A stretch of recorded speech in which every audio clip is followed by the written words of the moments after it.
Hello everyone, welcome to our new tech channel CTK Click to Know।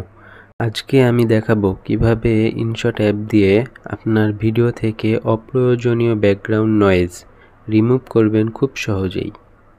প্রথমেই আমাদের প্রয়োজন হবে ইনশট অ্যাপ। যাদের নেই তারা প্লে স্টোর থেকে ডাউনলোড করে নেবেন। প্রথমে আমরা ইনশট অ্যাপ ওপেন করব, তারপর ভিডিওতে ক্লিক করব এবং যে ভিডিওতে নয়েজ আছে সেটি সিলেক্ট করব, তারপর আবার ভিডিওতে সিলেক্ট করব, তারপর অডিওতে ক্লিক করব, তারপর আবার ভিডিওতে ক্লিক করব, তারপর দেখবেন এখানে এক্সট্রাক্ট অডিও লেখা আছে, সেখানে ক্লিক করব। সেখানে ক্লিক করার পর দেখবেন স্লাইড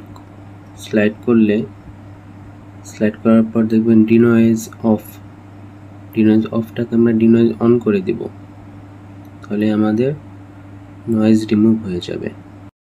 এই ছিল ইনশট দিয়ে নয়েজ কমানোর সহজ টিপস।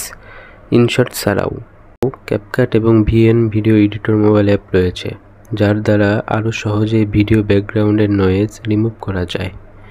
আপনারা যদি ক্যাপকাট এবং ভিএন ভিডিও এডিটর অ্যাপ দিয়ে কিভাবে ভিডিও থেকে অপ্রয়োজনীয় ব্যাকগ্রাউন্ড নয়েজ রিমুভ করা যায় সে সম্পর্কে ভিডিও চান, তাহলে অবশ্যই কমেন্ট করবেন। ভিডিওটি ভালো লাগলে অবশ্যই লাইক, কমেন্ট আর সাবস্ক্রাইব করতে ভুলবেন না। ধন্যবাদ সবাইকে। দেখা হবে পরের ভিডিওতে। আল্লাহ হাফেজ।